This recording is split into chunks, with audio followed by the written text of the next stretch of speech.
Wherever the news is, we will be there. Signature TV.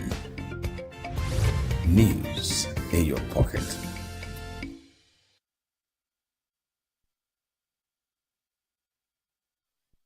The National Electoral Commission is set to introduce down-the-road permanent voter cards for voters who have misplaced or defaced their original cards.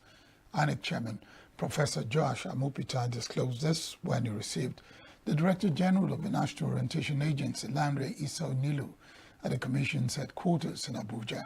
He explained that the new technology was part of ongoing efforts to modernize Nigeria's electoral process ahead of the 2027 general elections, but added that the option will not be automatic or open to first-time registrants who have never collected a physical card. The INEC chairman stated that affected voters must formally lodge a complaint at least 90 days before an election to enable the Commission to process the replacement, adding that the Commission will carry out a pilot during the off-cycle Osun governorship election in August. He also disclosed that the Commission was finalizing work on a technology that would allow eligible citizens to complete their voter registration entirely online without visiting INEC offices for physical biometric capture, and appealed to NOA to assist the Commission in the area of enlightenment and discipline.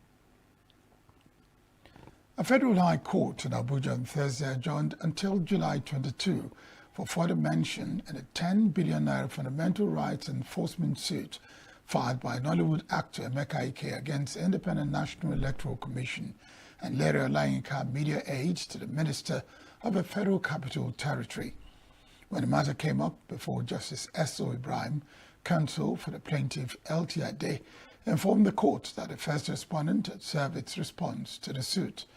Ade also told the court that hearing notices had been served on both respondents, but noted that the second respondent, INEC, was absent, consequently prayed the court for an adjournment to enable the electoral body to appear. Justice Ibrahim said it will grant a short adjournment in the interest of fair hearing and to afford INEC an opportunity to appear before the court. The suit stems from allegations that Ike's personal voter registration details were unlawfully disclosed by Olayinka on his official X handle after screenshots showing the transfer of his voter registration from Imo State to the Federal Capital Territory surfaced on social media. The Federal High Court in Abuja on Thursday affirmed Senator David Mark-led leadership of the African Democratic Congress ADC. Justice Musa Liman, in a judgment, also dismissed the suit filed by a member of the House of Representatives, Leke Abejide, challenging Mark and Rauf Aregbesola as national chairman and national secretary of the party for lacking in merit. Justice Liman upheld the preliminary objections filed by ADC. Chief Ralph Mosu, Mark and Aregbesola were challenged Abejide's suit and held that the court lacked the jurisdiction to dabble into the internal affairs of a party as the suit was non-justiciable. He also held that Abejide lacked legal right to have instituted the suit, having failed to show to the court that his rights have been violated in any way as a result of the emergence of a Mark-led leadership.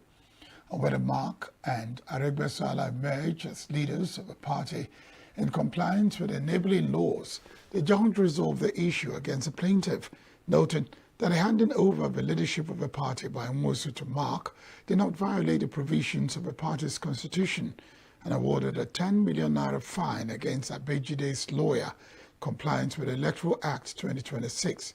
Abejide had instituted a suit to stop the Mark-led leadership of the ADC. Former Vice President Atiku Abubakar has appointed Nollywood actor and politician Kenneth Okonkwo as the spokesperson for the 2027 presidential election campaign. A snapshot of the appointment letter shared by Okonkwo on his X page on Thursday said the appointment followed Atiku's emergence as the presidential candidate of the African Democratic Congress for the general election. The letter said the appointment reflected Atiku's confidence in Okonkwo's competence, public communication skills, integrity, political judgment, and ability to represent the public positions of the ex-vice president in a professional and reasonable manner.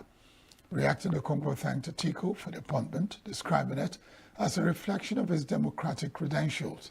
Okonkwo said discussions with Atiku and other members of the ADC had addressed and guaranteed the interests of the Southeast within the existing challenges posed by the Electoral Act 2026 and the realities on the ground. Kenneth Okonkwo served as spokesperson for P2B, the Labour Party's presidential candidate in the 2023 election, and later fell out with the former Anambra governor, who has instituted a suit against him over alleged defamatory remarks. The Independent Corrupt Practices and Other Related Offences Commission has confirmed the arrest of a former Minister of Science and Technology, ENUGU, over certificate forgery allegations. In a statement on its website, ICPC's head of Media and Public Communications, Oko Ode, said ENUGU was arrested following the execution of a bench warrant issued by a Federal High Court of Nigeria. Ode said the arrest was effected on Wednesday at Nnamdi Azikiwe International Airport, Abuja, with assistance of the Department of State Services and subsequently handed over to the ICPC for further investigation. The Anti-Graft Commission said that it had earlier extended formal invitations to the former minister through a letter reference dated 15 May 2026, which were duly served to his known addresses in Abuja and ENUGU, as well as via his electronic mail address. It said the order issued on 11 June 2026 directed the ICPC to arrest ENUGU to enable investigation into allegations bordering on forgery of academic credentials, specifically concerning a degree certificate from University of Nigeria, Nsukka, and a false National Youth Service Corps discharge certificate, which was submitted during its ministerial screening process in 2023. The former minister had resigned from his position in October following a report that claimed he forged his NYSC discharge certificate and that of his first degree. An Abuja Federal High Court, presided over by Justice Inyang Ekwo, has granted an application filed by former Minister of Petroleum, Desiani Alison Madueke, to present evidence of her acquittal by the Southwark Crown Court, London, in the UK. Justice Ekwo granted the motion and notice moved by Desiani's lawyer, Godwin Iyibo, which was not challenged by the counsel to the Economic and Financial Crimes Commission, Mofesamo Oyetibo. The UK court had on June 17 discharged and acquitted the embattled former minister in respect of criminal allegations of bribery brought against her. Desiani added a suit filed before Justice Ekwo sought to reclaim a forfeited assets. The judge consequently granted the motion as prayed and adjourned the matter until October 6 for hearing and held that a preliminary objection and substantive suit shall be taken together on the adjourned date. The World Health Organization, UNICEF, and community leaders have commended Governor Peter Mbah's administration for its massive investment in primary health care. Commendation came during the governor's supervisory visit to a primary health care center in the Nsukka local government area. Correspondent Chinemere Mikegbunan reports. At the combined 2026 biannual meeting and supportive supervisory visit held at the Type 2 Primary Health Care Center in Ihe Ward, Nsukka, stakeholders highlighted remarkable improvements in access to health and service delivery across the state. The Southeast Zonal Coordinator of the World Health Organization, Dr. Chukwumwanya Ibunehu, praised Governor Peter Mbah's hands-on approach to healthcare supervision. He described his regular visits to primary healthcare facilities as strong driver of accountability, improved performance, and quality service delivery. The performance of your administration, and I think by any standard, your administration will be rated high.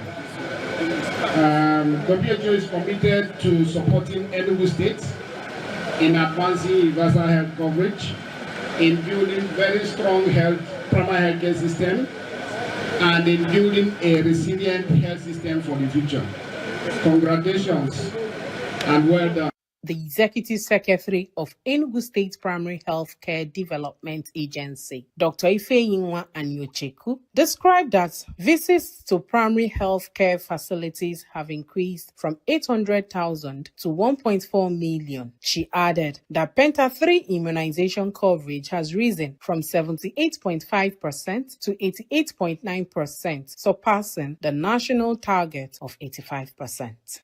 Thank you, Your Excellency, for all the promises that you have made and the promises that you have kept.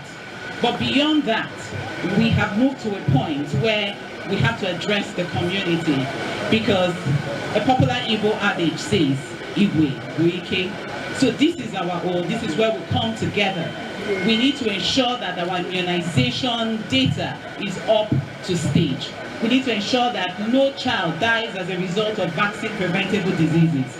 This is directly to our royal fathers, that you should use your palaces as point of advocacy to ensure that you help us identify these children so that our healthcare workers can ensure that they are vaccinated.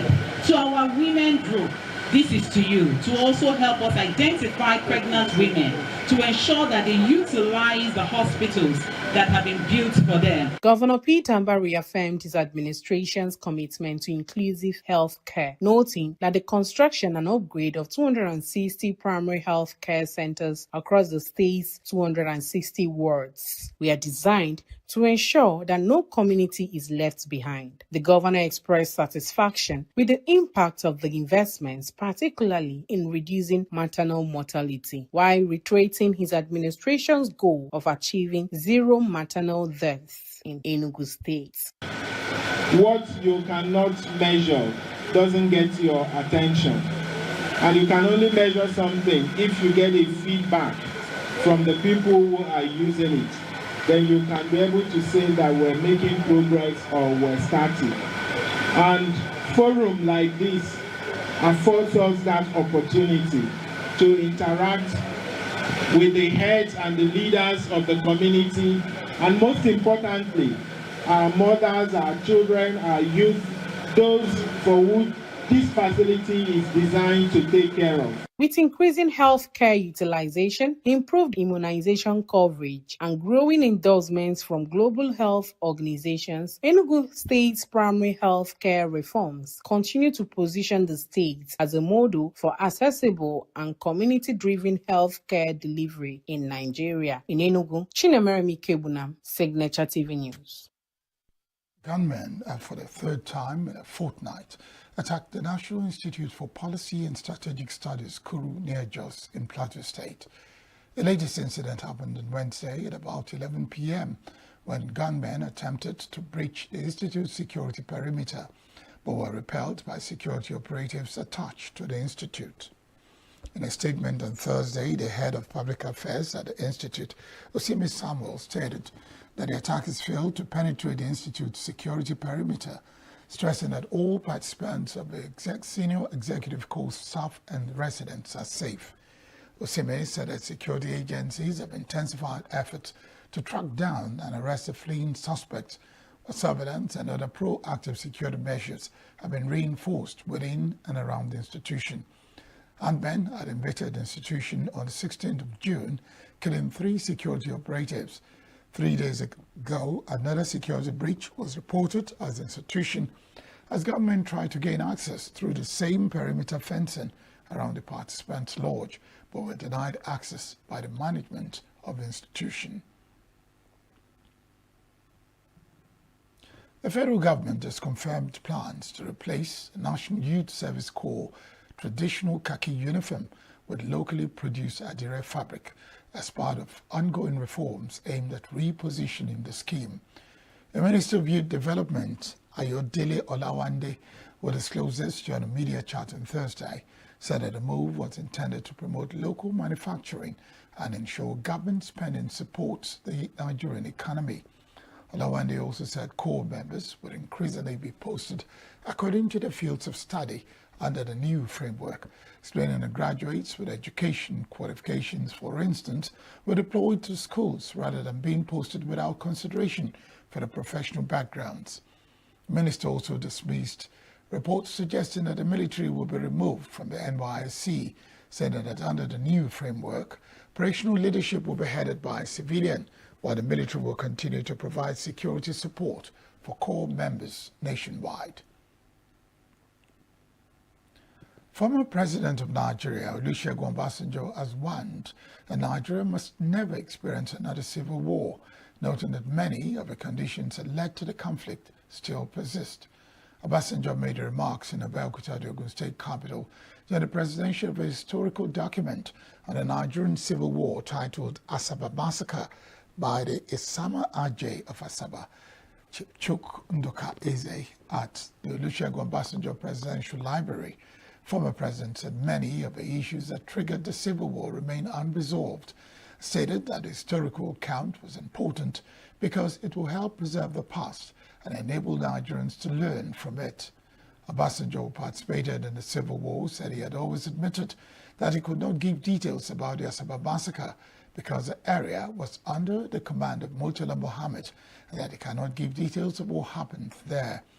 The author of a publication, ENUGU, said the Asaba massacre, published in both print and audiovisual formats, is grounded in a substantial and carefully cross-referenced body of evidence, including eyewitness testimonies, recorded interviews, archival materials, audiovisual documentation, and established historical scholarship.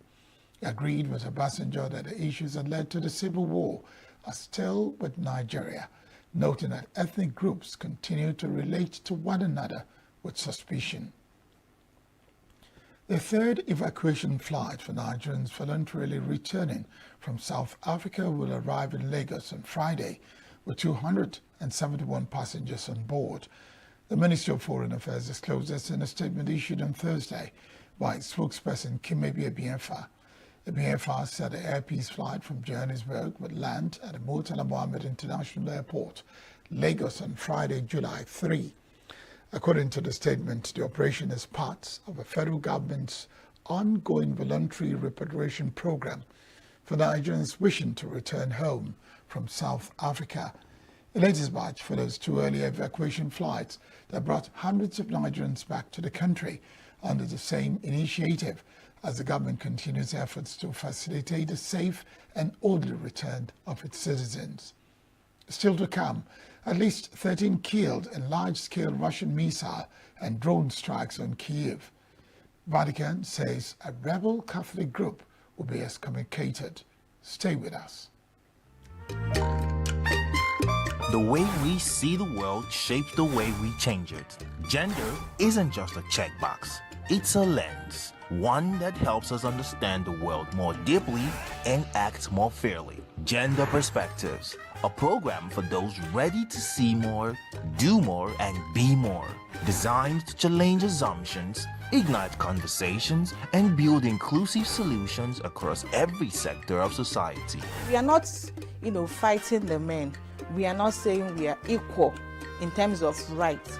We're only asking they should recognize our existence. Join us on Gender Perspectives, showing every Saturday by 4 p.m. Repeat every Wednesdays by 5 p.m. and Thursdays by 3 p.m. Change begins with perspective. Let's widen yours.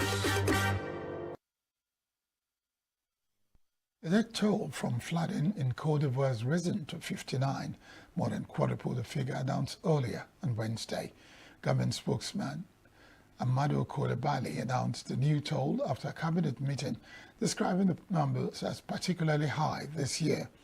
Coulibaly said a search is continuing, adding that authorities feared the death toll could rise further. He urged residents to follow safety guidelines and leave areas designated by the government as high risk.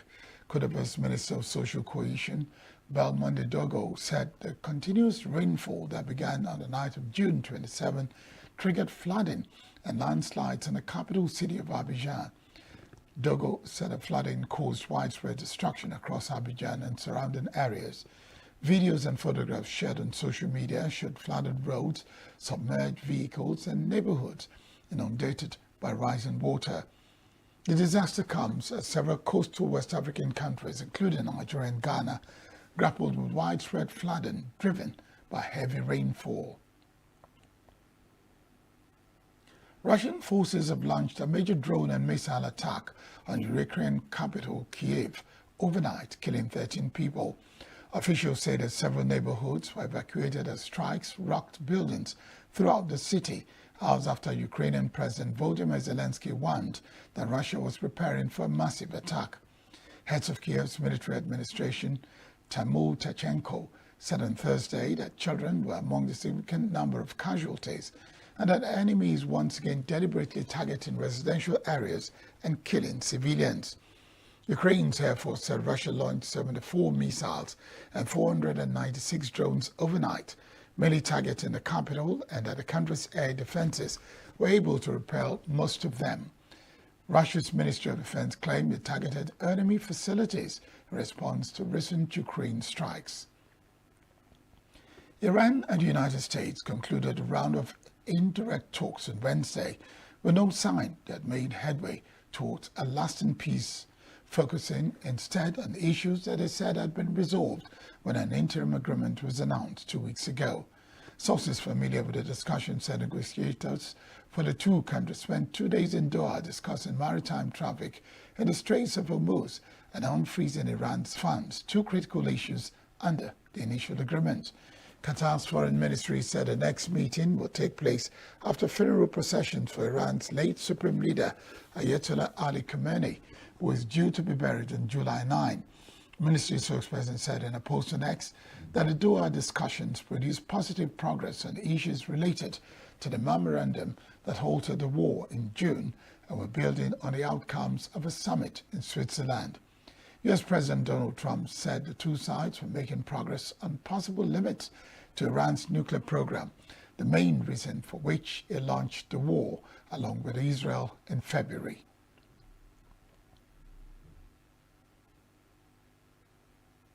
The government of India's national capital territory of Delhi has announced a spate of measures to curb air pollution during winter, months ahead of the annual season when the city often becomes the world's most polluted. Government data from the last 3 years indicates that Delhi's air quality deteriorates from November 1 to February 15, when the average air quality index generally ranges from 312 to 342. Authorities earlier imposed anti-pollution measures during this period, according to a graded action plan when air quality dropped below a certain level. Under the new curbs announced on Wednesday, they will now be in place continuously from November 1 to February 28, irrespective of index level, which include doubling of parking charges to discourage use of private vehicles, staggered timings at all government offices, and a ban on all outdoor civil construction activity except essential public infrastructure projects. Between November 1 and January 31st, all government and private offices would also be mandated to operate with half staff physically present and the rest working from home, and violators will face penal action, including prosecution with a cash incentive of over $1,000 to car owners willing to scrap their old vehicles for electric vehicles. The Vatican said on Thursday that priests and lay Catholics were part of a breakaway right-wing Catholic group that ordained bishops without Pope Leo's approval are in schism with a wider church and now excommunicated. In a strong decree, the Discatory for the Doctrine of the Faith, a top watchdog authority for the 1.4 billion member church, also warned Catholics globally that the Swiss-based Society of St. Pius X now celebrates the sacrament illicitly. The decree states that an ultra-traditionalist group which denies key church teachings cannot officiate marriages or hear confessions validly. Thursday's decree said that 2 bishops leading the unauthorized ordination held in Switzerland on Wednesday had been excommunicated, along with the 4 priests who had become new bishops. Now, a bit of sports. The race for place in the round of 16 at the 2026 FIFA World Cup intensified on Wednesday, with 3 round of 32 fixtures producing dramatic moments, late goals and a thrilling comeback as Belgium mounted an incredible comeback from 2 goals down to beat Senegal 3-2 and qualify for the last 16 of the World Cup on Wednesday. Senegal appeared on course for a first win in the World Cup knockout match since their 2002 debut. However, Belgium forced extra time. England survived a major scare to defeat DR Congo 2-1 in Atlanta and booked a place in round of 16. DR Congo stunned the Three Lions with an early opener and defended resolutely for much of a contest before Captain Harry Kane inspired a comeback with 2 second-half goals, including a superb late winner that spared England from a shock exit. In Santa Clara, the United States advanced with a convincing 2-0 victory over Bosnia-Herzegovina. Folarin Balogun opened the scoring before being sent off in the second half, but Americans remained composed despite playing with 10 men, with Malik Tillman sealing the victory to set up a round of 16 showdown against Belgium. Attention now shifts to Thursday's remaining round of 32 fixtures, with Spain taking on Austria, Portugal facing Croatia, and Switzerland meeting Algeria as the battle for quarterfinal places gathers pace. On entertainment, renowned Nollywood actress and entrepreneur Empress Njama has launched a new conversation show, The Diary, aimed at encouraging open discussions on issues affecting everyday life. The program focuses on topics including relationships, family, personal growth, faith, culture, mental well-being, career, and other social issues through conversations with guests sharing their personal experiences. Speaking on the vision behind the show, Njama said The Diary was created to provide a platform for truthful, balanced, and meaningful conversations that educate, inspire, and encourage positive change. The actress said the idea of the show was inspired by personal experiences and a belief that access to accurate information and shared experiences can help people navigate life challenges. Producers said each episode will feature conversations designed to offer practical insights and personal stories on issues that resonate with diverse audiences, with the first episode of the show built to be released online later this month. Ghanaian Nigerian actress Nadia Buhari has raised alarm over WhatsApp impersonators days after the platform rolled out its new username feature. In an Instagram post, the actress said she tried to set up a WhatsApp username but found that every version of her name was already taken. According to her, Nadia Buhari, Nadia S. Buhari, NSB, and even the Nadia Buhari were all unavailable. She described the situation as exhausting and unsettling, saying the development shows how fast fraudsters and imposters are moving to claim identities online to deceive people. She advised followers to be careful and stay alert, noting that if impersonators are this quick with usernames, other forms of online scams could be worse. It is very clear, according to her, that fraudsters and imposters are lurking everywhere, ready to snatch up anything just to mislead people. WhatsApp recently announced a username feature which allows users to connect without sharing phone numbers. And that's it on the Global News. I am Barry Kumo Ado. Thank you very much for watching.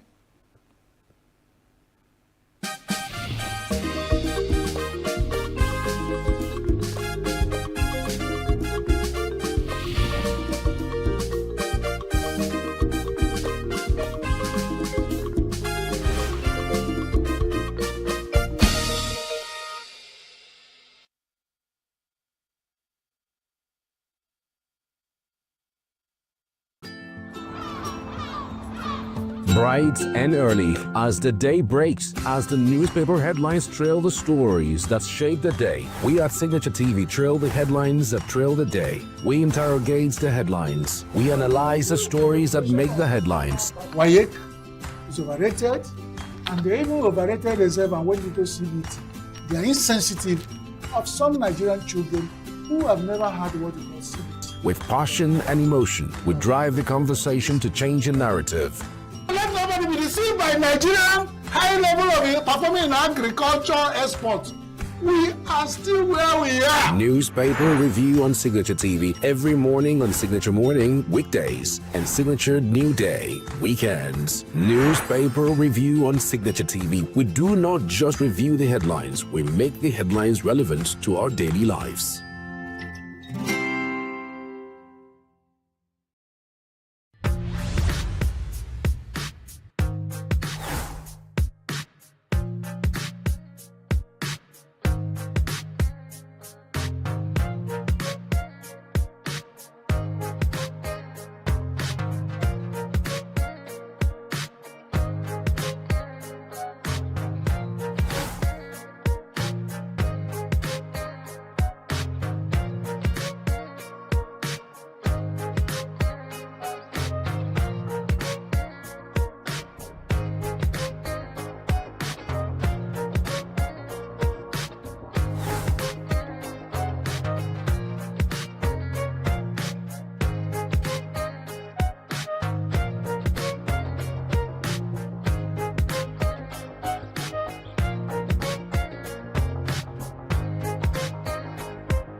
Hello, my name is Uche Pedro.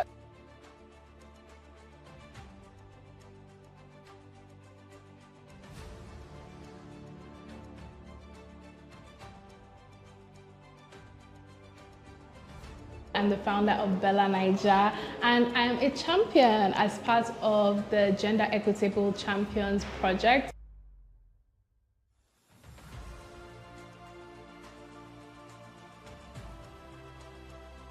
There's so much potential in this creative economy. I'm a mom of twins. They're 10. Guess what my daughter asks me every day? Where is Aisho Speed now? What country is Aisho Speed? I said, how did you even know Aisho Speed? Uche Pedro has consistently championed women's empowerment in Nigeria, not just as a conversation, but as a movement rooted in economic power and real independence. At the forefront is Her Money, Her Power, launched in 2024 in partnership with the She Tank.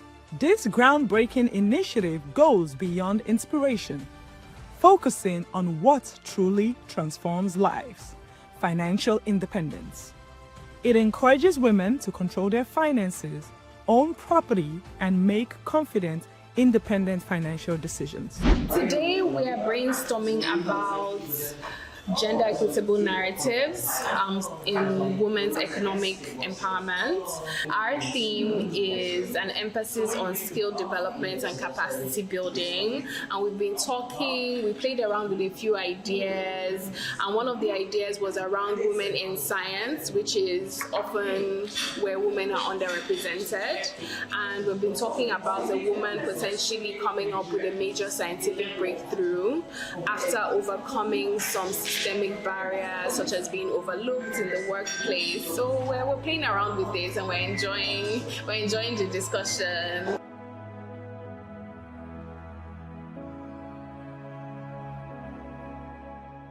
McKinsey just released the Global Institute's analysis, and they were outlining 18 future arenas that could generate $29 to $48 trillion in revenue. And some of these areas really cross the work that you're currently doing. So I'll mention some. As expected, AI services and software, digital advertising, streaming video, video games, robotics. These are areas that many of you touch. And I'm mentioning these things because these are areas that you can actually go deeper into. That trillion that we just mentioned, there's a slice out there of it for you. One of the things I'm also going to be covering today is gender equitable storytelling. So from a Nigerian perspective, here are some of the trends that I want us to look out for. Interestingly, Obi mentioned one of them, which is such a big thing right now, which is the micro dramas, vertical dramas. I'm sure you've seen some of those on TikTok. So when we say that's one of the trends, it's not saying that you have to go and do something identical if that's not your space. But it's saying, what does that tell you about the nature of content today? There is a curiosity about very short content. There's a curiosity about content that has some level of cliffhangers. People want to know what's next. So how can you adapt that in your own way, both as a brand and both on the influencer side?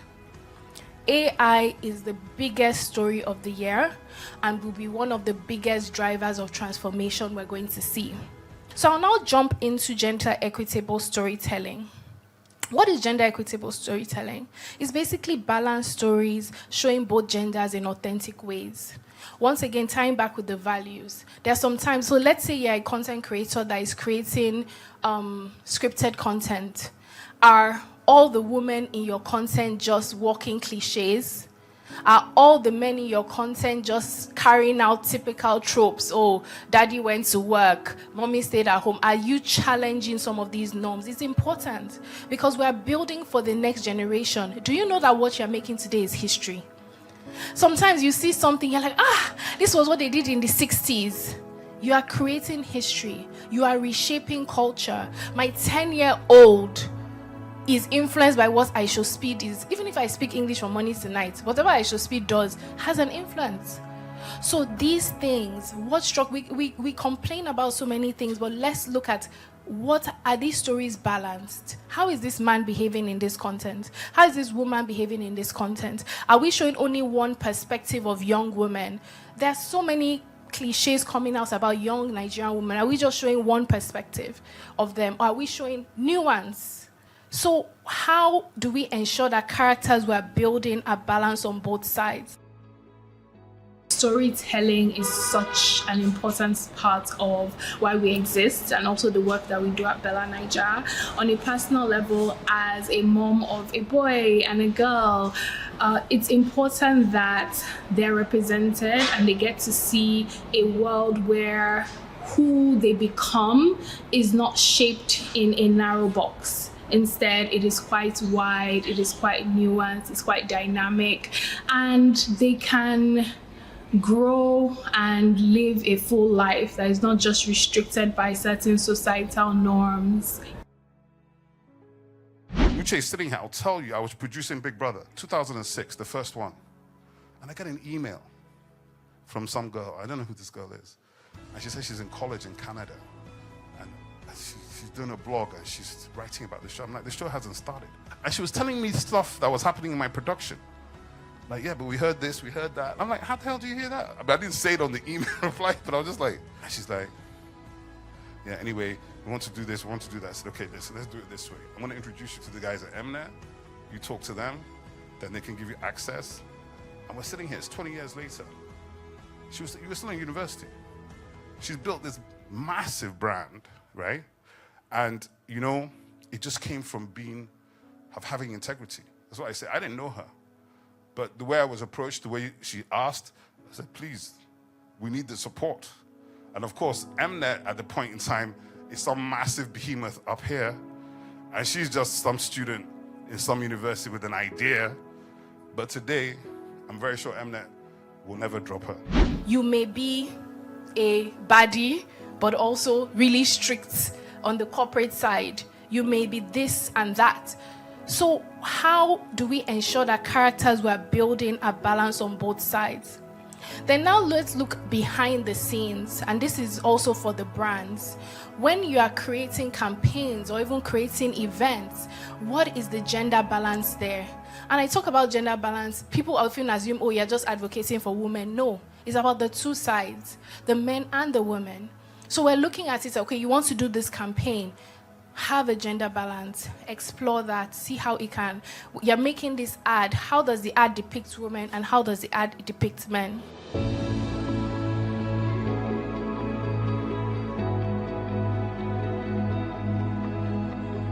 I'm really also very passionate about positive representation of men, because that role modeling and being able to see what we want is so important for both sides. I'm really very also encouraged by male allies and male role models, and even in my life I have that as well. So from my family to my husband to other people as well. So I think in the business side, you know, mentors and the like. So yeah.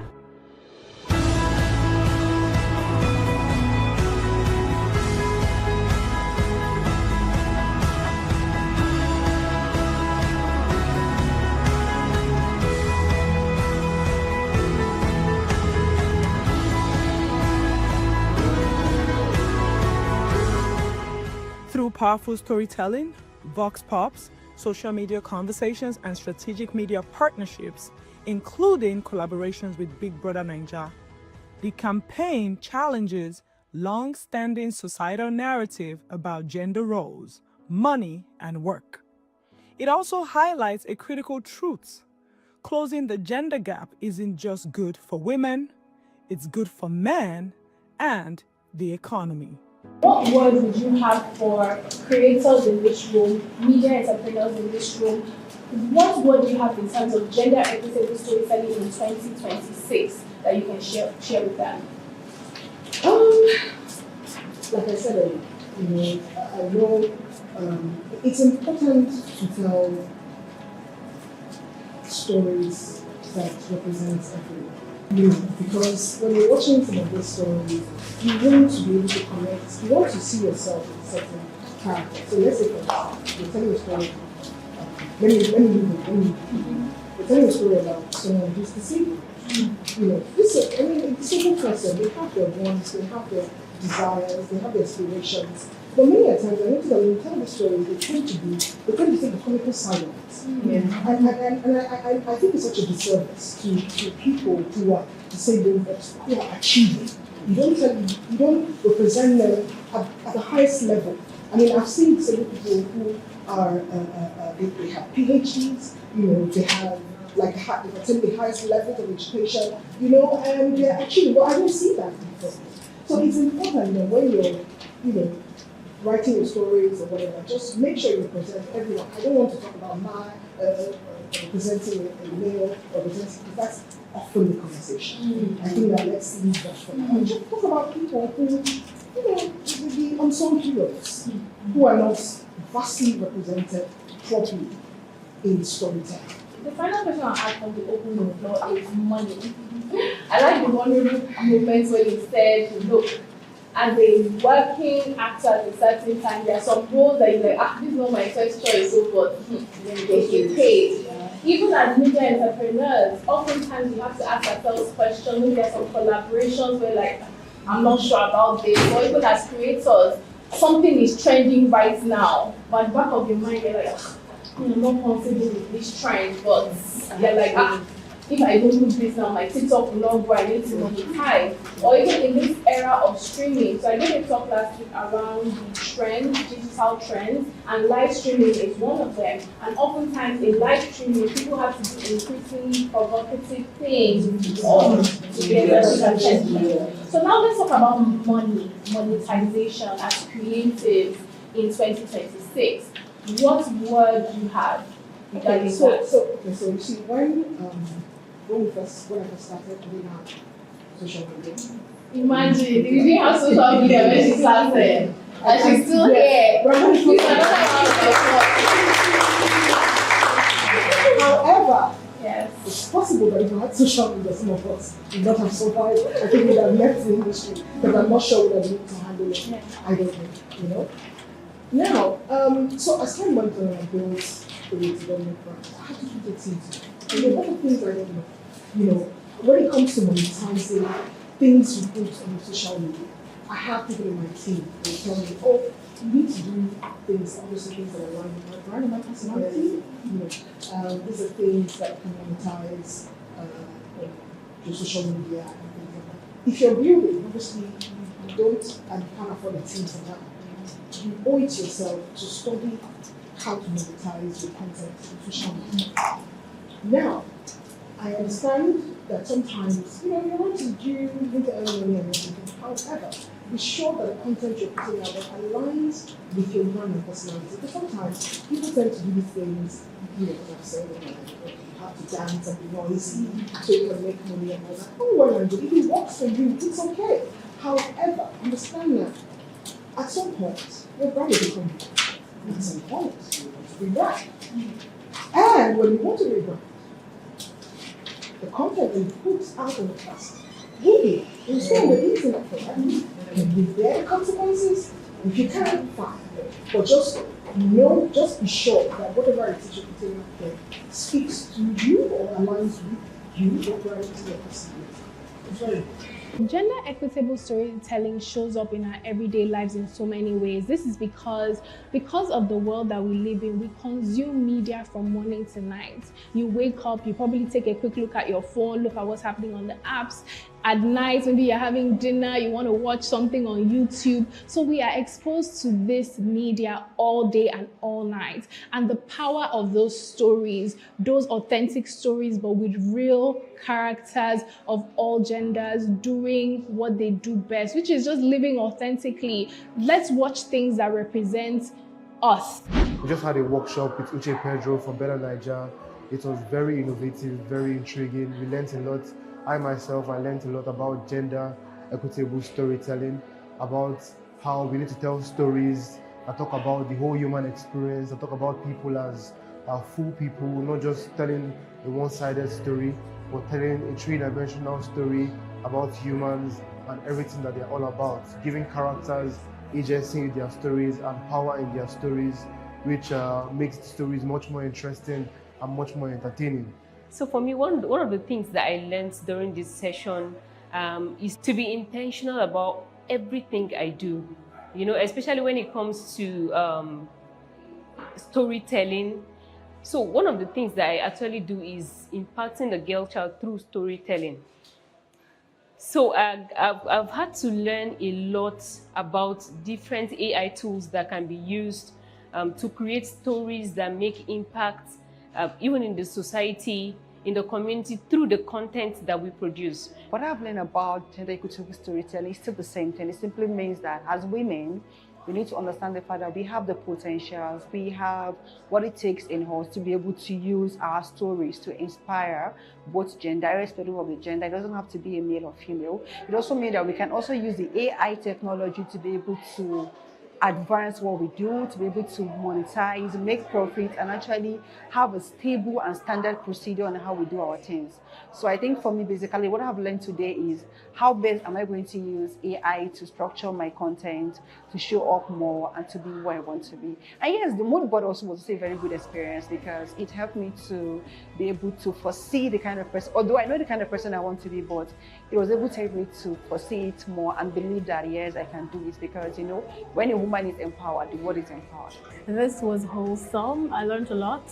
Learned about new AI tools and how to integrate them into my work as an executive producer and content creator, particularly in the field of mental health. And more importantly, I learned about investments, the money part, very important. And I'll be taking that very seriously. Investing in these AI tools that we use daily for work and our daily lives. Thank you so much, Uche Pedro, for this one. It was really amazing. Men, women, everybody can benefit from gender equitable storytelling.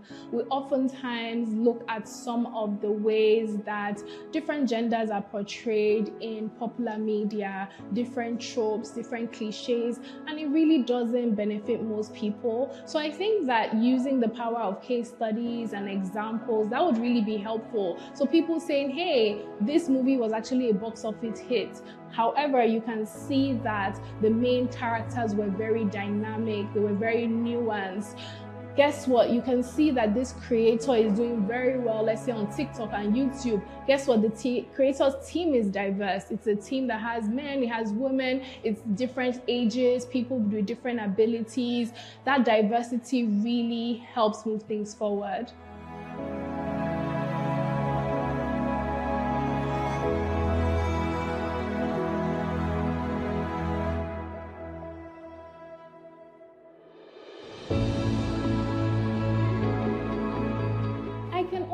That I can only try my best in terms of being a champion and do what is authentic. I think it's something that authenticity plays a huge role in. It's not about forcing anything. It's not about manufacturing anything artificially. It's not even about forcing anybody to do anything. Rather, it's about authentically telling stories that are real. Increasing women's economic participation can significantly boost the nation's GDP. Beyond this, Bella Naija Styles' annual BNS Women's Month, under Uche Pedro's leadership, continues to spotlight women across industries, from entrepreneurs and executives to creatives and change makers. The platform celebrates leadership, health, professional growth, and entrepreneurship.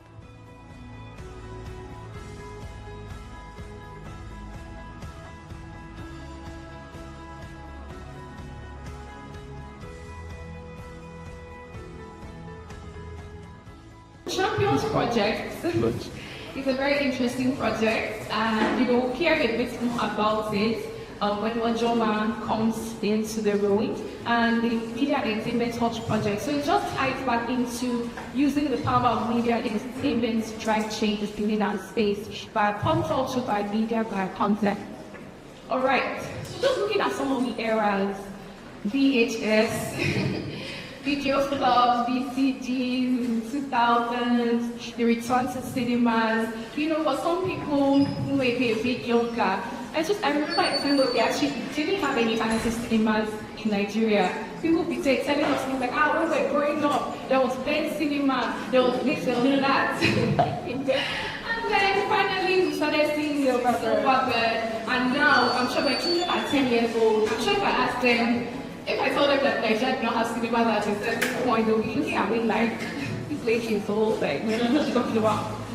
So, of course, we know the era of blockbusters, African magic, engaging to watching to South Supremers. We even know the first entry of YouTube. So if you remember, before ENUGU TV pivoted out, remember YouTube used to have 8 pirated movies and then we had ENUGU TV. So it's so interesting how we got full circle back into YouTube as a very heavy YouTube era now. Then of course we have our digital streamers, we have our street businesses, and of course we have the impact of AI today. So just giving you some visuals to go back.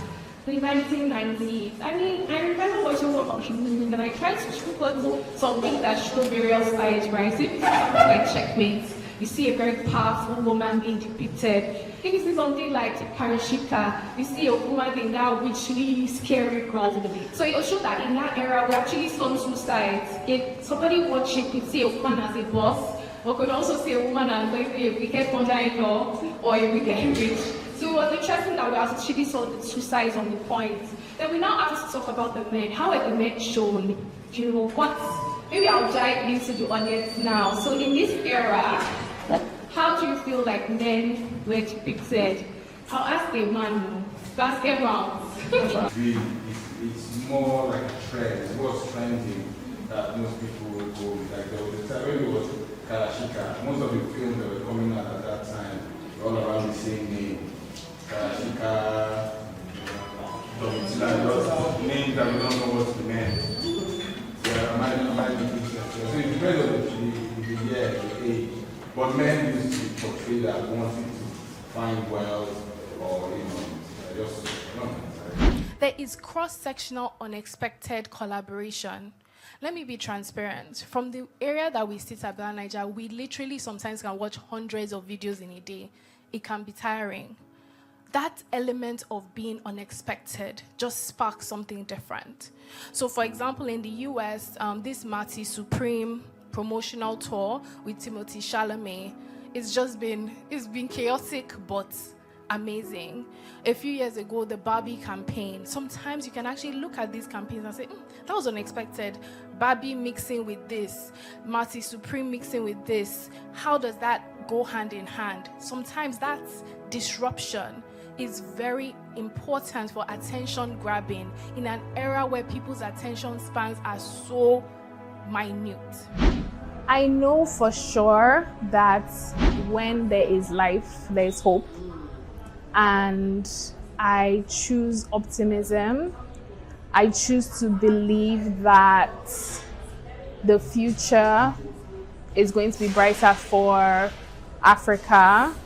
I choose to believe that because we've had several decades of women and girls really struggling, I believe that it's going to get better. I choose to believe that seeing my journey, which I'm so grateful for, as a woman who's been able to build a company successfully, create opportunities not only for myself, but for others, for my community, for people that I've never met and I'll never meet. I know that I'm not one of one. I'm one of millions. And there are going to be other girls and other women who are going to do fantastic work. And I'll end by saying that I really love when women have money, because not only are we able to live our best lives, but everybody around us is able to do so as well. I know for sure that that's what the future is going to look like. For reshaping African digital media and elevating diverse voices, Uche Pedro is our champion.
Health is more than a diagnosis. It's your lifestyle, your choices, and your future.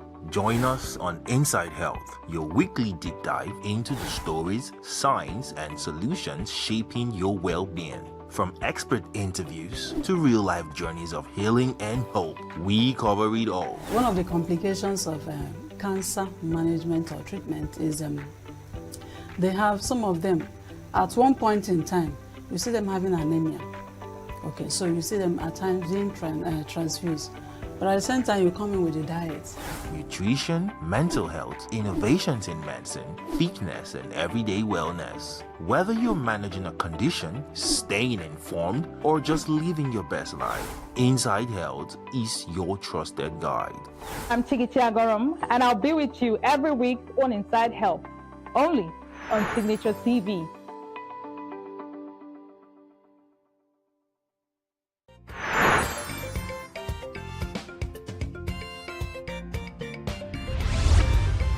Signature TV, news in your pocket.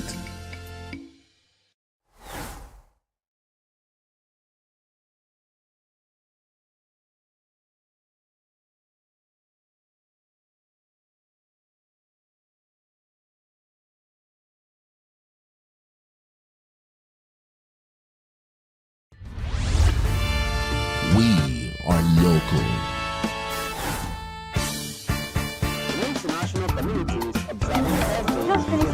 Why the main market is in chaos. People are...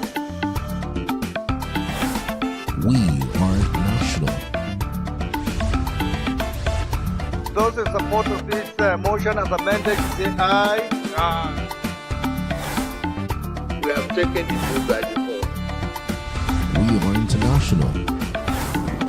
Israeli airstrikes. Donald Trump left us the worst unemployment.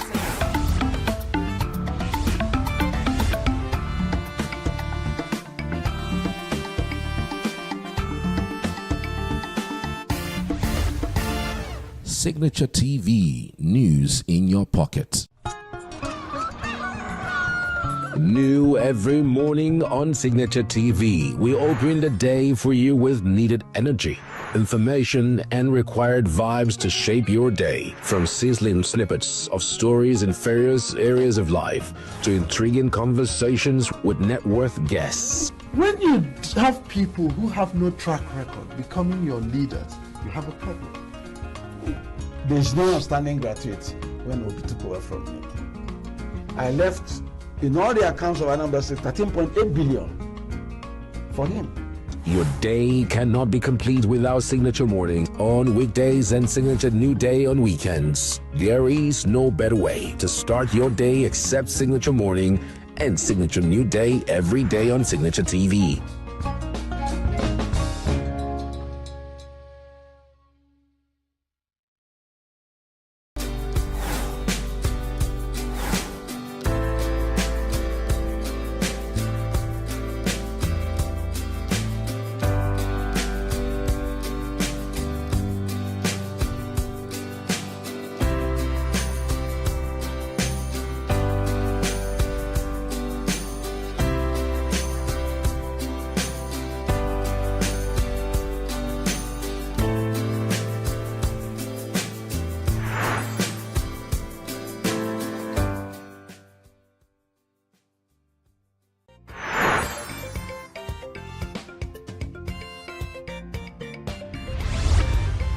Signature TV, news in your pocket.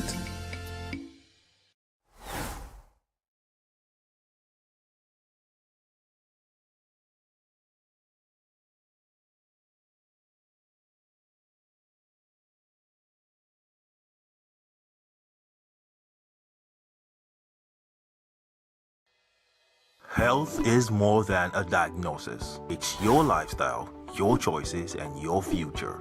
Join us on Inside Health, your weekly deep dive into the stories, science, and solutions shaping your well-being. From expert interviews to real-life journeys of healing and hope, we cover it all. One of the complications of cancer management or treatment is they have some of them at one point in time, you see them having anemia. Okay, so you see them at times being transfused. But at the same time, you come in with a diet.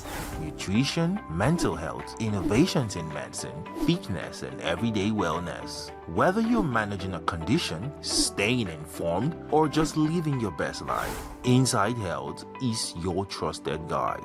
I'm Chigichi Agorom, and I'll be with you every week on Inside Health, only on Signature TV.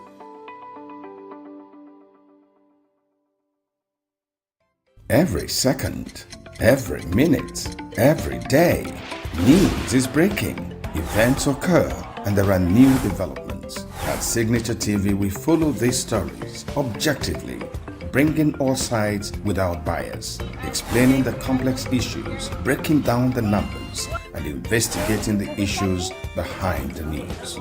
Anywhere and everywhere, near or far, wherever the news is, we will be there. Signature TV.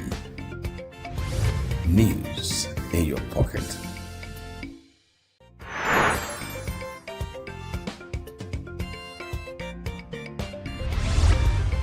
Signature TV. News in your pocket.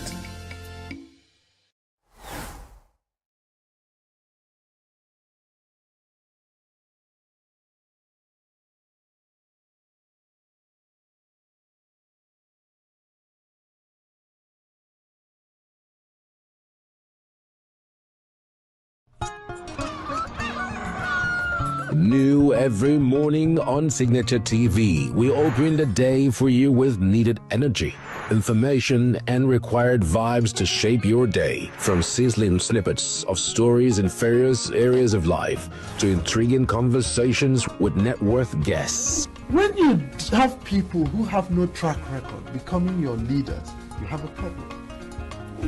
There's no outstanding graduate when Obi took over from me. I left in all the accounts of Anambra State 13.8 billion for him. Your day cannot be complete without Signature Morning on weekdays and Signature New Day on weekends. There is no better way to start your day.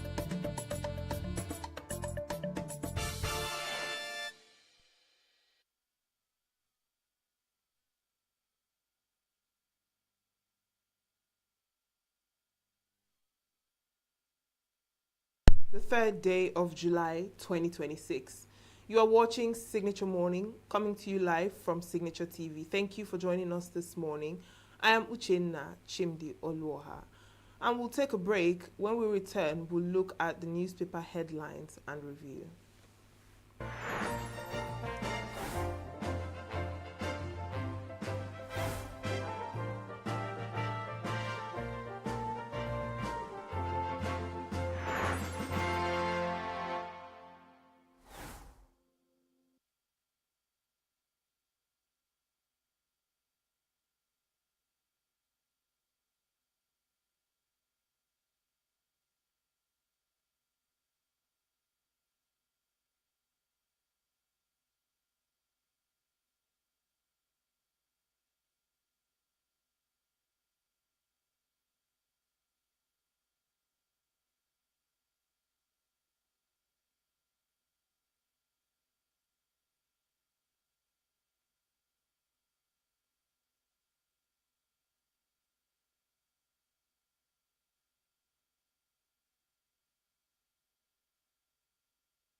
Welcome back.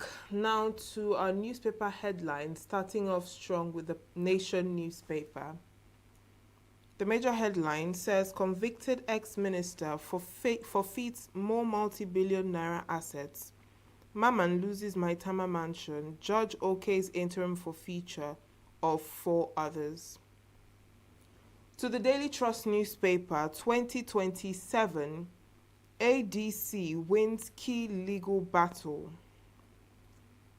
Still on the Daily Trust, Phantom Counsel, my life in danger, says Bajabiamila's accuser.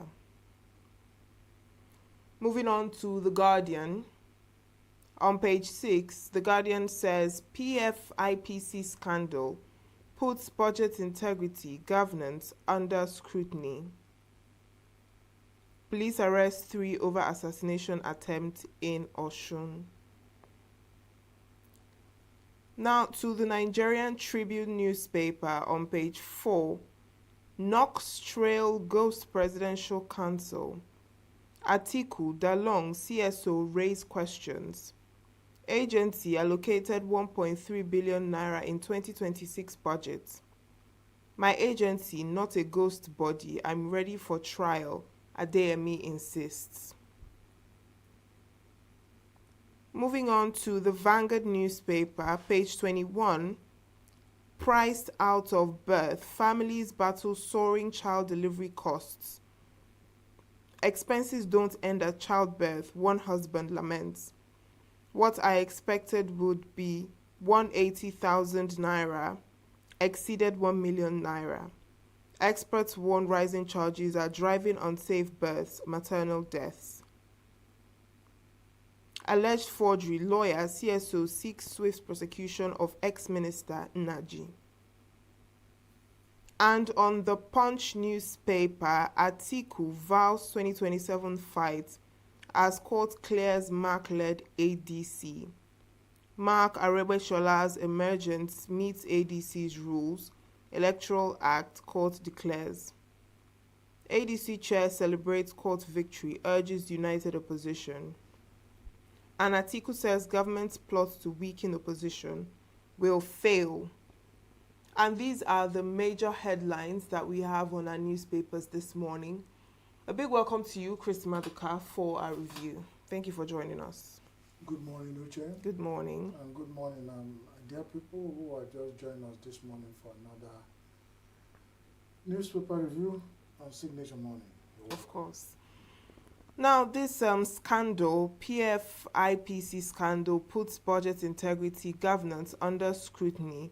The agency allocated 1.3 billion naira in 2026 budget, and Adeyemi is insisting that the agency is not a ghost body and that he's ready for trial. You know that when it is corruption that will make a judgment. When a judgment reaches a point, then somebody will say, let's rejudge. I don't know how to put that in my language. They say, the presidency is involved in this scandal. That's why they want to sacrifice a well-organized agency of government that have been receiving budget allocation, suddenly become a ghost office. That's it. That's the way I see it. And that's why most people see it. When the man is still saying, how can he has an office? That a virtual video that I saw him receiving a lot of convoys from outside Nigeria, from the Chinese embassy, from so many other people, and he's involved with what he called attracting local investment to Nigeria, that office, whatever that office means. Because we have so many of such offices that are meant as conduit pipe, just to make sure corruption becomes officialized in Nigeria. Now, because they stole the money and they could not share it well, that's the problem. Probably somebody is demanding a bigger share. Somebody who is the front, the man they put there. If you see you read all that the man is talking about, you know that Nigeria stinks. But now, because the people involved are the high class, suddenly, because the man who is actually supposed to be maybe overseen and all, you had issue with him, your agency is declared null and void. And the budget with him, your agency is declared null and void. And the budget padding has been in Nigeria. If you look deep, been in Nigeria. If you look deep, because when they bring that intimidating budget, and even when the president is carrying it, he might need a escort to carry paper in 2026.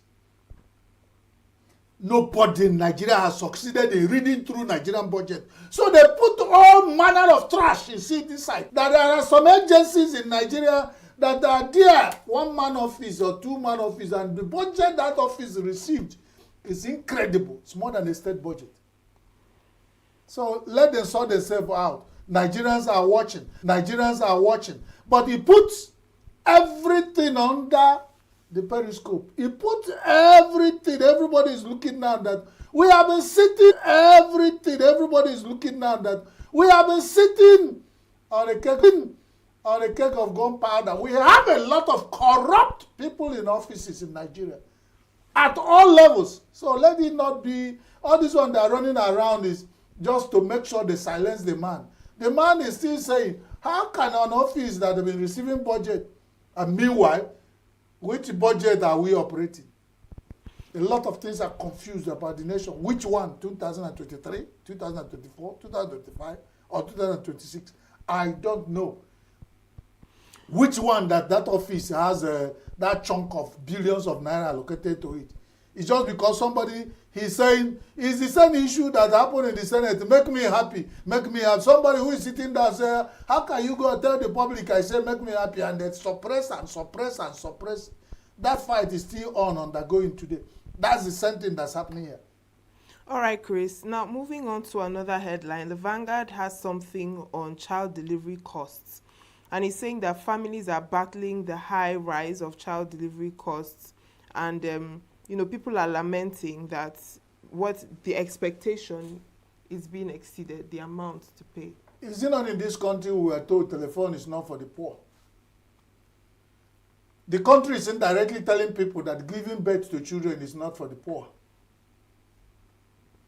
If a man who is earning 70,000 naira that is being owed, he has not received it. If he has to make babies, and the bill for child delivery, praying God everything went well, it's not CS or any other complication, he has to pay, go and sell land or go and borrow money and sell, and maybe get into bandit and terrorism to get ransom to go and bury his wife in the hospital. In a country that God has blessed so well. In a country where one man earns 29 million in a month. The hospitals are dead zone. The doctors have jackpot. The ones that are left there don't have what to work with. And when they manage to deliver a baby, it's like, so? Nigeria is telling the masses that child delivery is no more for the poor. Simple. The things are clear. If you manage, if you succeed. So, I don't know. It's another thing. It's not just even when you get that money that certain things are guaranteed. It's just that once your wife has delivered, the life of the woman in the market says you should buy this. Because they can't even afford what they call the antenatal, prenatal, and then postnatal care. Not going to talk about delivery and the cost. How many Nigerian average family can afford 1 meal a day? Even 1 meal in a week now is what is at work. And then they think about going to pay this much to deliver a baby in the hospital. So when you find the local child birth attendants functioning everywhere, all the corners, what do you blame them? Okay. Now, The Punch says Atiku vows 2027 fight as court clears Mark-led ADC. So they are celebrating the court victory, and Atiku is saying that the government's plots to weaken opposition will fail. The same kettle of fish, the same crucible of deception.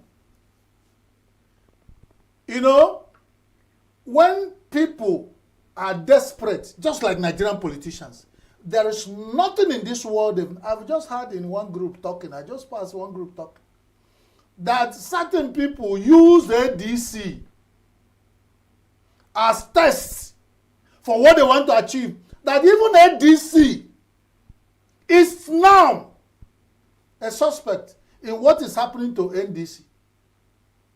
That whatever they are doing is connived, is a contrived situation. So that they will say, we did it with ADC. Now ADC is now doing, all are working for one Alhaji.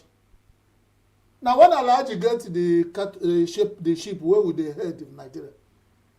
That is what some people are now feeling. And that is what is turning out to be. ADC case, 24 hours, it was reversed. Why have they not reversed the NDC own?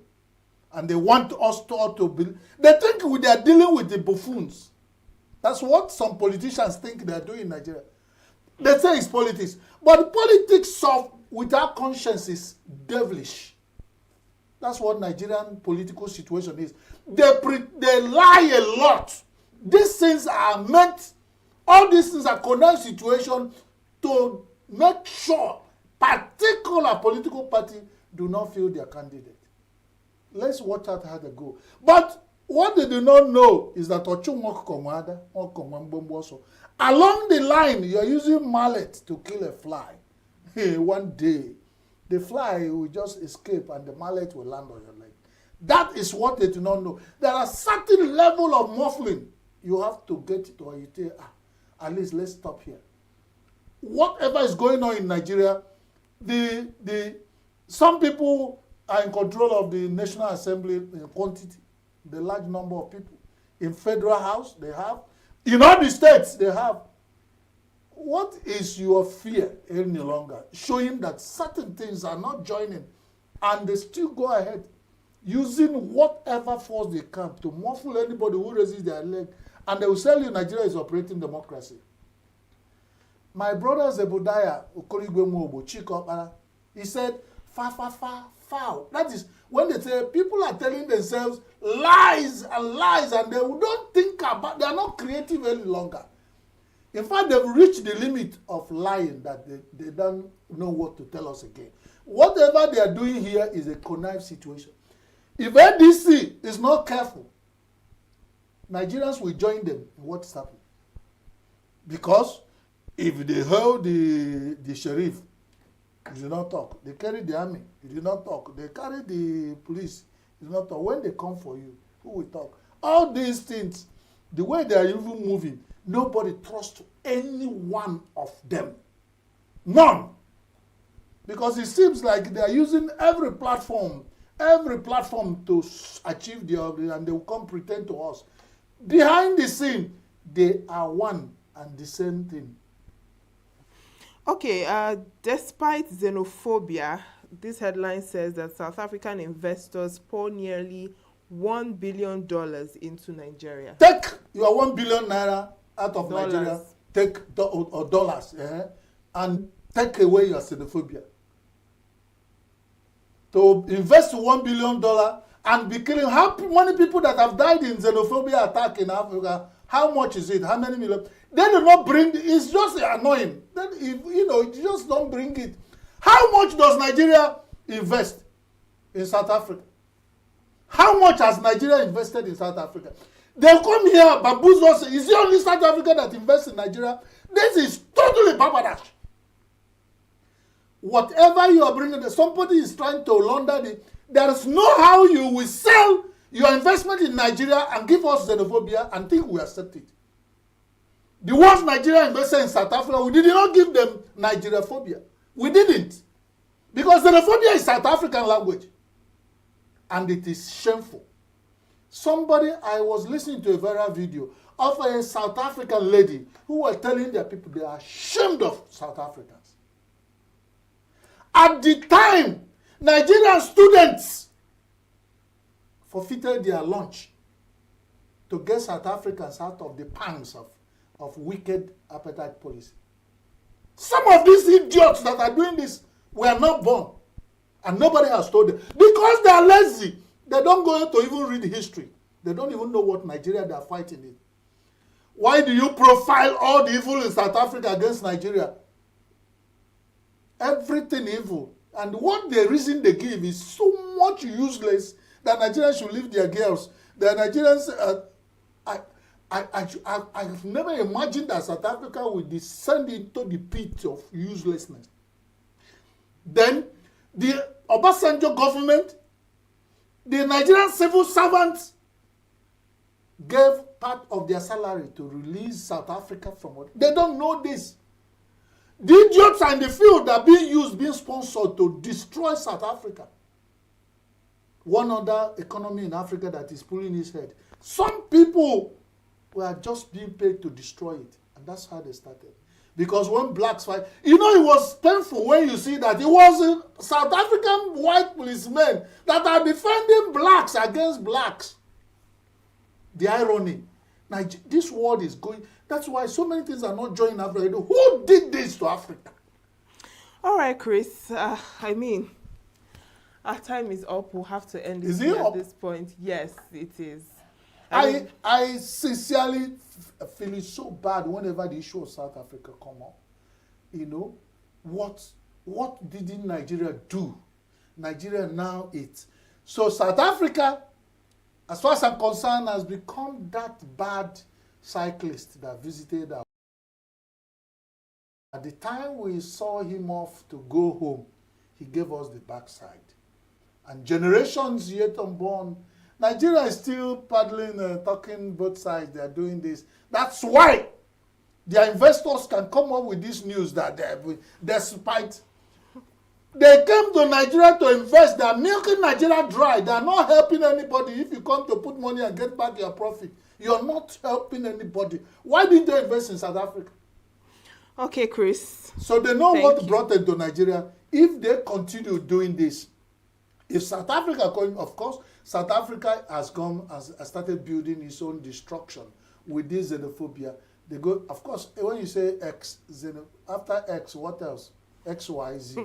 So they Thank you so much, Chris. There are two steps to destruction of themselves, and very soon they will do that. They complete that. So good luck to Xenophobia Republic of South Africa, but good luck to Nigeria, who do not even want to pay them back in their own coin. We are still tossing the word whether we do this, and then that's why they'll come up and tell us invested trash. Invest 1 naira and kill Nigerians in South Africa. We welcome you.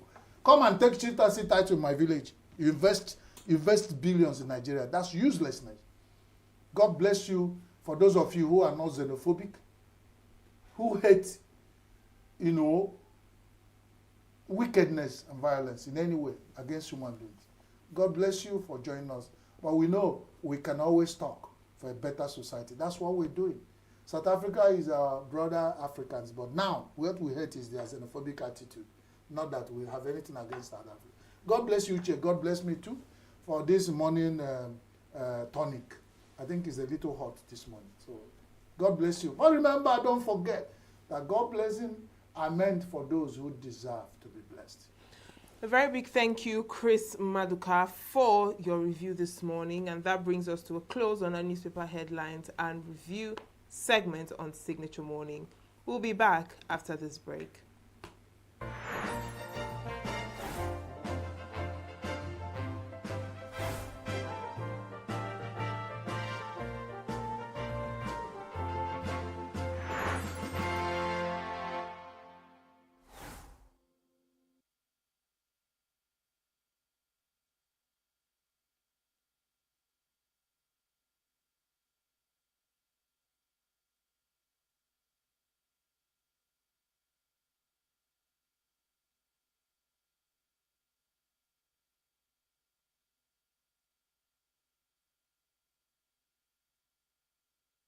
Every second, every minute, every day, news is breaking, events occur, and there are new developments. At Signature TV, we follow these stories objectively, bringing all sides without bias, explaining the complex issues, breaking down the numbers, and investigating the issues behind the news. Anywhere and everywhere, near or far, wherever the news is, we will be there. Signature TV. News in your pocket.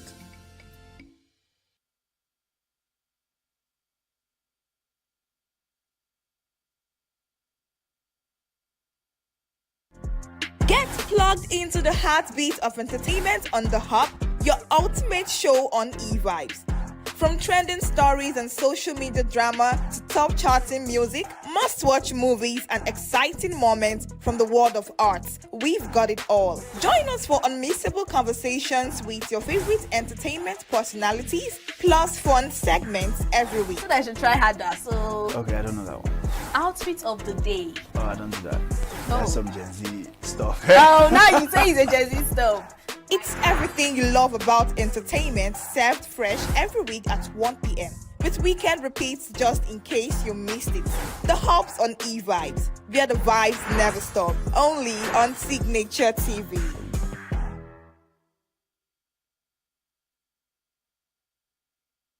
Every second, every minute, every day, news is breaking, events occur, and there are new developments. At Signature TV, we follow these stories objectively, bringing all sides without bias, explaining the complex issues, breaking down the numbers, and investigating the issues behind the news. Anywhere and everywhere, near or far, wherever the news is, we will be there. Signature TV. News in your pocket.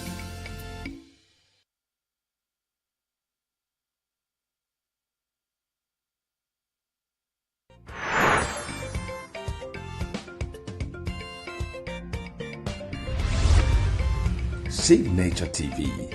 News in your pocket.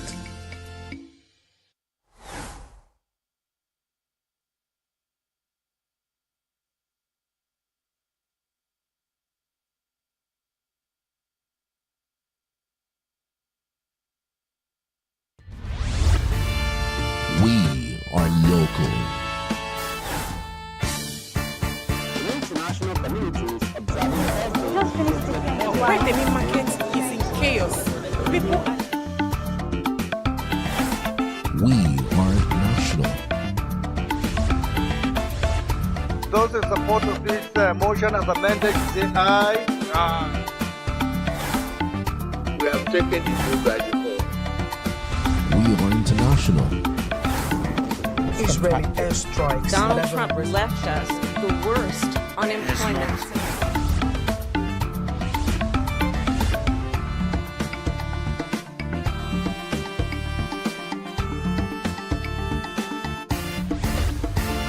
Signature TV. News in your pocket.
Rising incidences of abuses and violence against women, children, and vulnerable groups. That interview is coming up next, and we have that discussion with Augusta Aparanta Enugu, a humanitarian worker and public opinion analyst. Do take a look. We are local. International communities observing every When the main market is in chaos, people are... We are national. Those in support of this motion as amended, say aye. Aye. We have taken the vote by default. We are international. Israeli airstrikes. Donald Trump left us the worst unemployment.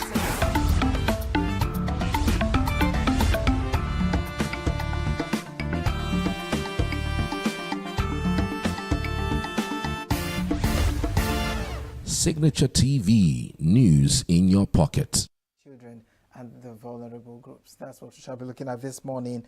And our guest is Augusta Akbaranta. She'll be helping us to understand this challenge facing women, of course, children, and the vulnerable group. She's a humanitarian worker and public opinion analyst. Hello, Augusta. Good morning and welcome to Signature Morning. Good morning, Christian. So good to be here. Thank you. Yeah, it's really nice to have you with us this morning. Thanks for joining us. Okay, so the question that keeps coming to mind is, regardless the campaign against violence against women, children, and of course the vulnerable, and then of course the advancement, to civil awareness. We have a couple of human rights here and there, and exposure, to this generation. Why is it that the rise of violence against women, children, and the vulnerable is on the increase? Or shall I say is still popular regardless this exposure and awareness? Okay, so thank you. Thank you for this topic. When you invited me, I was saying in my head, the first thing that most people who engage will say is, it's not only women, but I will just place a few things out there in the open. Recently, a young woman who was kidnapped refused for the parents to pay ransom. She preferred to die. So in that kind of situation, you can imagine what she must have gone through, that she preferred to die. Here in Abuja, a journalist jumped from a staircase and died. Here in Abuja again, a lawyer, two females actually within 1 month, late Chibu, was killed. So whether we like it or not, abuse, violence against women is on the increase. Just imagine the late general that was kidnapped, the late widow. Apart from the mental torture of watching her husband being beaten by a snake or whatever and die, they actually shot her in the foot. They shot her in the leg. Different things. Cleric Archie that was killed, the wife and the daughter came out. We don't know their state. I want to put it on record that no religion, no ethnic group supports violence against women.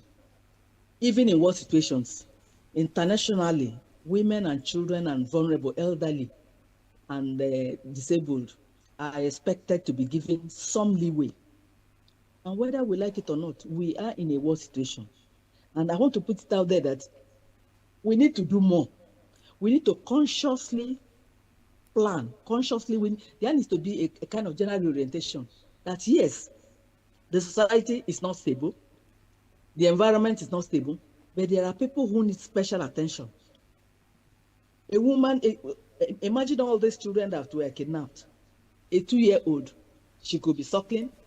She might not have been introduced to the family diet. But let's even talk about the teenagers. Some might be having their periods. Some might be pregnant for the teachers. In all these places, I was hoping that you will help me just put up that map of places where you have insecurity. And they said that the figure is that 2,406 students have been kidnapped within how many years? Now, among the students, definitely at least half of them will be women. So amongst these women, there must have been girls, there must have been women, most likely elderly, most likely also disabled. This week, the leader of Bori Foundation had a press conference. She said one of the people that was kidnapped in the Kwara kidnap incident is a woman who does not hear, partially impaired woman.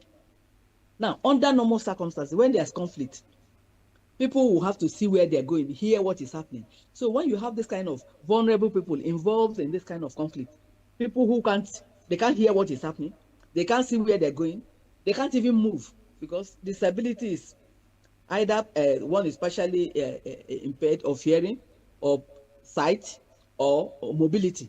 So and some people have double, two of this as part of their death. And what of the elderly? I was going through, when you invited me, I was going through the records, and I see that Nigeria's population is 237 million. And they said that of every 100 females that we are slightly more than the males. And 43% are youth. So the elderly, they say 4%, that's the National Bureau of Statistics. And they say that in every 6%, 6 to 7% of households in Nigeria have people who are disabled. And yet, whether in our planning, in our intervention, these things don't come to bear. So I'm putting it out there that we need to do differently. We need to begin to consciously plan. Whether it's people who have elderly parents, make sure you have to make a way, whether you remove them from conflict areas. Those who have pregnant wives, make sure that if you think that you believe that there's going to be conflict, that you remove them. Those who have young girls menstruating, different things. We need to consciously plan. We need to consciously plan, because it can't be business as usual. This group of people deserve special attention. I don't want to cast aspersion. I don't want to talk about blames, but I want to say that society needs to do differently, and it's not doing differently on paper. We need to strategize. The environment has changed. It's changing. The environment has changed, so we need to also change consciously and strategize how we need to tune in and meet some of the needs of this other special group of people. All right. Thank you. Thank you for taking your time to dissect that. Even if I didn't really get the reason why the prevalence, why we still get to hear about this happening, regardless the exposure and the awareness, I didn't really get that from you. But I'm also curious to know, what are the vices that you think could have influenced this? Because there are reasons, even if these reasons may not, no, it's not me. There are no reasons for people to carry out any crime or any other act that is against the human rights and of course against life, living. But what do you think could be the vices, the reason for this? So you're asking me, why is the violence rising? In the society, violence is rising. That is basic. So, and now when there is violence, who gets the brunt of it? The weaker, those who are the weaker sex, whether it's women, whether it's young people. And then in a society where the guardrails, I'm choosing my words very carefully, the guardrails are not there. The guards are not doing their job. Because if there's a crime and somebody is punished, punishment and sanction, they act as a deterrent to make sure that other people don't do. But the guard rates are collapsing. The guides who should guard, make sure that people stay where they should stay, are not doing their job effectively. And then there's also collapsing space. I mean, it's a norm now to say go to court. So I don't even have the space to get relief. So if the space is collapsing, I can't talk, I can't protest, I can't even get relief. Then if I'm weaker, those who are stronger than me will just take over. That's how it is. So the why, there are so many reasons.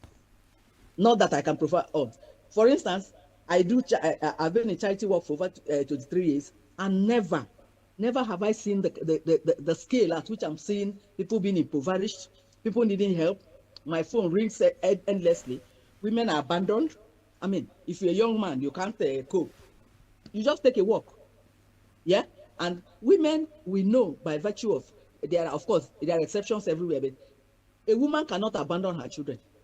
And then when a man is frustrated, he takes out his anger. The environment is not such that people can go about and get their daily bread. For instance, if there's electricity supply and a vulcanizer can do their matter without going to buy for fuel, the compounding issues that bring on stress and make people and bring up frustration. So people just visit their frustration on the weaker sex, those they can deal with. And like I said, because our orientation has failed, before you could have in a society, if you have people misbehaving, you call them to order first in that society, in that community, before you go to the next level. Now people are so busy. Some people say the weaponization of poverty.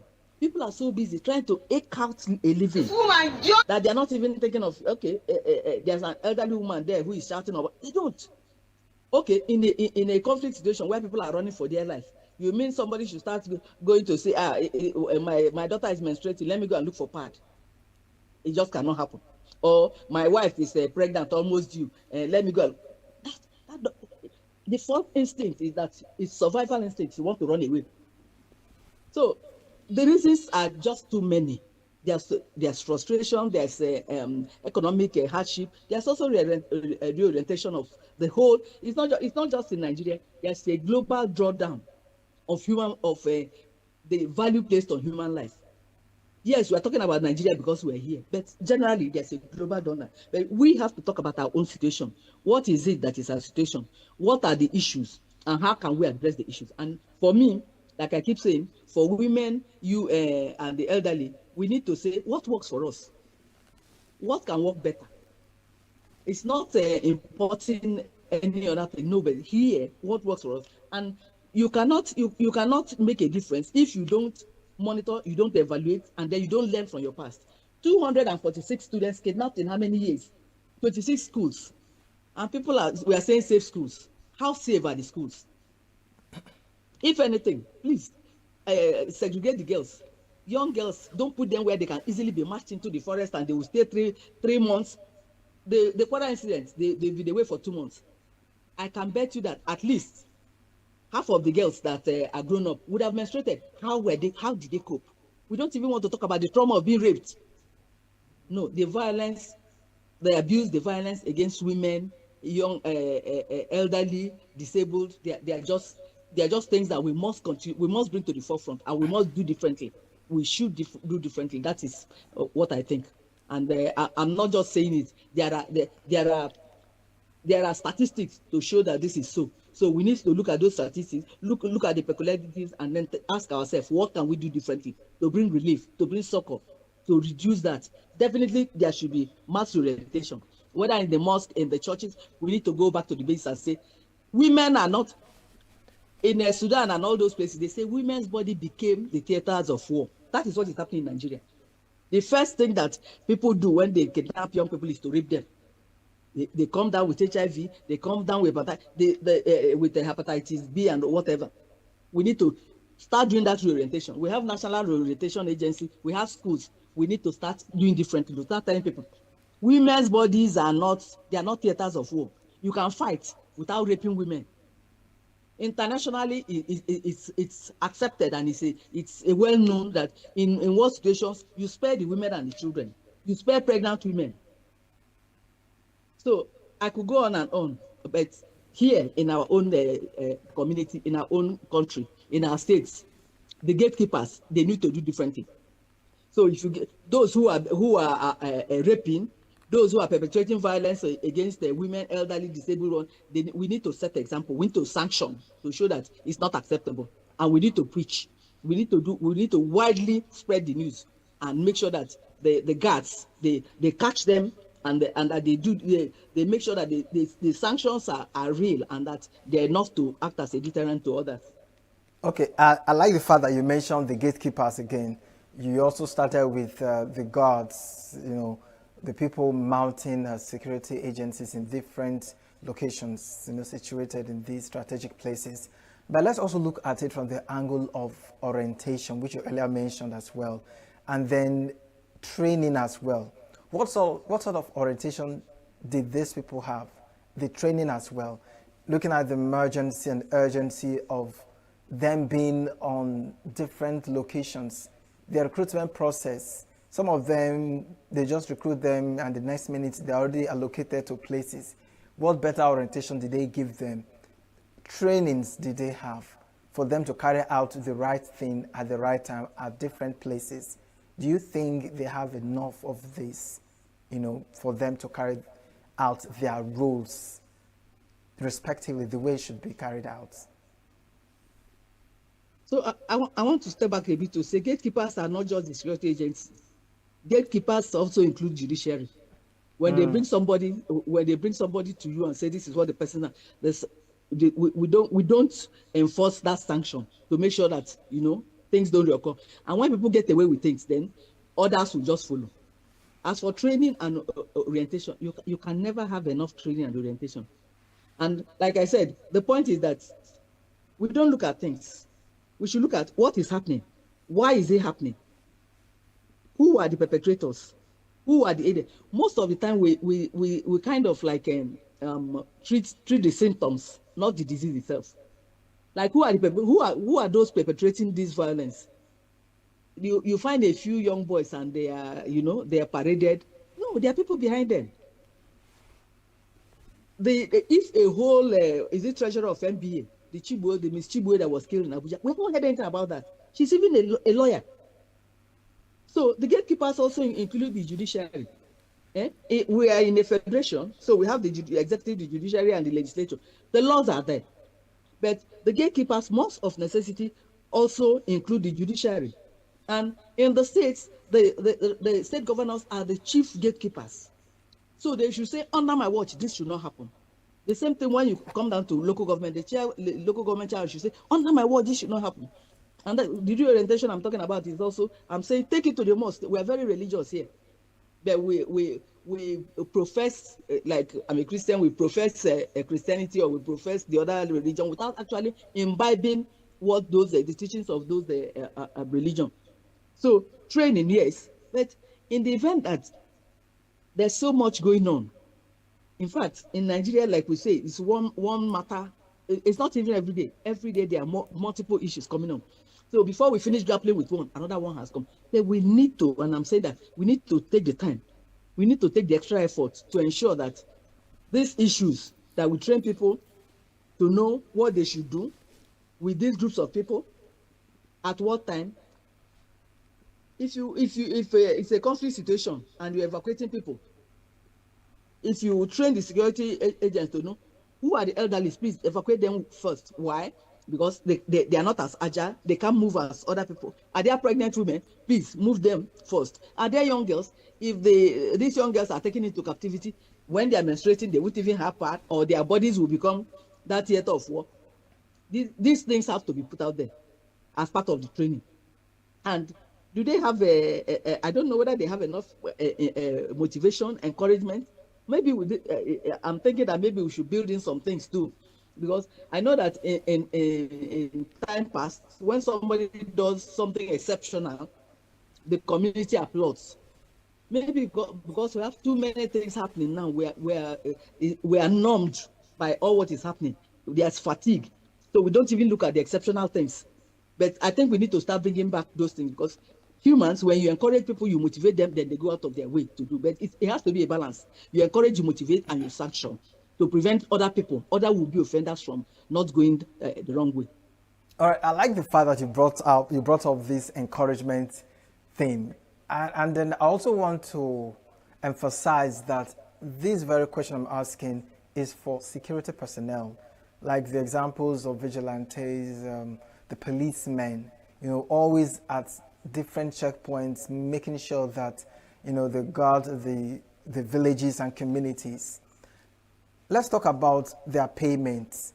It's hard for people to die for what they feel is not worth it. I came across a video on social media where some of these policemen, security men, they were at one of the checkpoints, one of those villages in the northern states, where the supposed banditry or terrorists were on bikes, coming in their numbers, and they just had to stand at a corner, give way for them to pass. One of the supposed security men was even hailing them, you know, like greeting them and stuff. And somehow it raised concerns because some people would say, look at people that are supposed to guide us, to guard us. Sometimes some people were saying, would they rather kill themselves when they know very well they don't have the ammunition that these people have? And other people also say that on top how much are they paying them that they will kill themselves for? They have families that they have to feed. So let's talk about their pay. Do you think the pay is enough to encourage or motivate them to carry out their duties? I understand the angle of you taking the responsibility to be a police person or security personnel. You have to do your job. You have to have a passion to protect the lives and property of citizens. But it's also important that these people that are putting their lives on the line should be taken care of well. Well, let's get your thoughts on that. So, my dear, like I said, there's closing spaces, so people can't even talk too much. You don't know the one you are saying, and they are saying you're not patriotic first. But in spite of that, we all know that the first charge of government is to protect life and property. That one is it's uncontrovertible. It's not negotiable. But we are where we are, and I want to talk about practical things. I am a very practical person. I've been through the Civil War. I've seen Nigeria change. This whole 70 years of mine, I've seen Nigeria change, and we must change. We also must change. Payment, definitely, there's nothing you can pay in exchange of somebody's life. Definitely not. And those people who are, so there's nothing you can compensate. How can you compensate a child for not knowing the father at all? The father that laid down their lives for this country. We can't overflow that issue. But I think that we need to do differently because we are where we are. We need to also look at other coping strategies. For instance, as a journalist, when I was each time I go to monitor elections, I carry food, I carry water. Maybe that's why I got into charity work. We also need to do some other things. I'm not exonerating government. Government is the first. Government, it should be, the buck stops before the government. So people should be paid well. A workman is worthy of his wages. But beyond that, I'm saying we also we need to now start looking at what are the other ways we can motivate them. I know that I don't know because I'm not a security person before they pick me for what I said or didn't say. But I believe from what I read that they say that part of the problem with insecurity is that they have black players, they have informants and all that.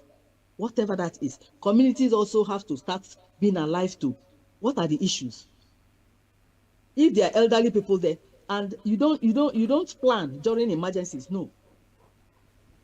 For instance, if this community gets attacked, what should we do? And there are gatekeepers, like I said, gatekeepers are not just president, governors, local government here. There are gatekeepers in communities. Where I come from, we have Idris, we have Umuada, we have different things. So we need to unpack governance to that level, because as it is globally and especially now, you cannot leave everything and say, they didn't pay them well. Should we advocate for them to be paid well? Definitely. Should we advocate for there not to be conflicts? Absolutely. Because no matter how much you pay somebody, nothing will be worth a human life. A human life that we don't create, nobody should take.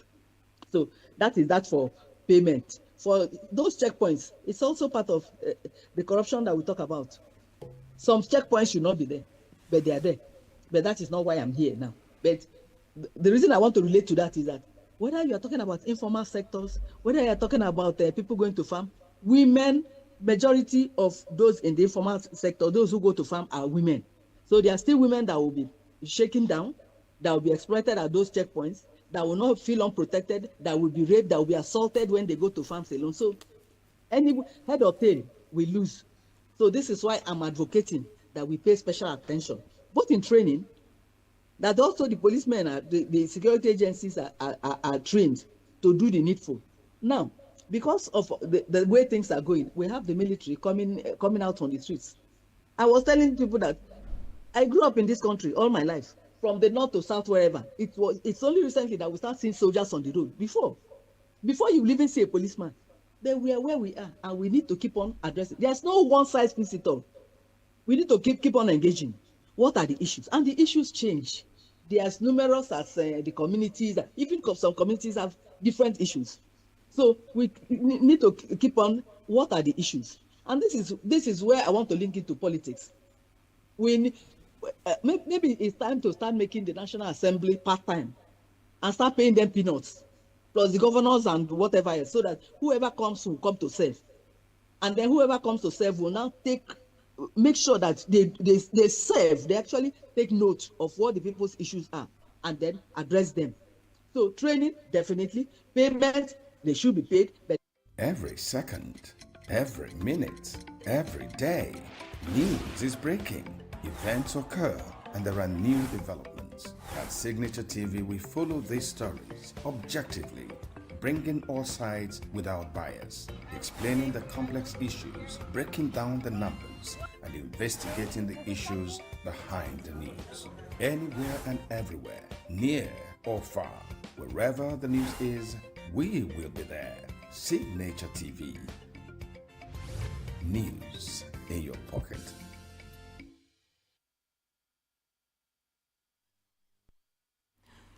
The court ordering the deregistration of 5 political parties ahead of the 2027 elections has brought up a lot of conversations about, constitutional arguments and accusations of political interference.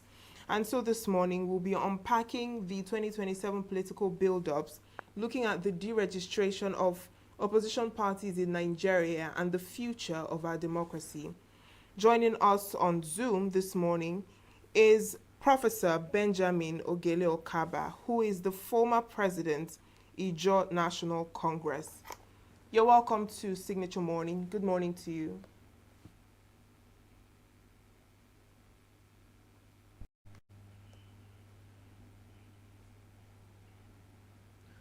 Professor Okaba, can you hear me?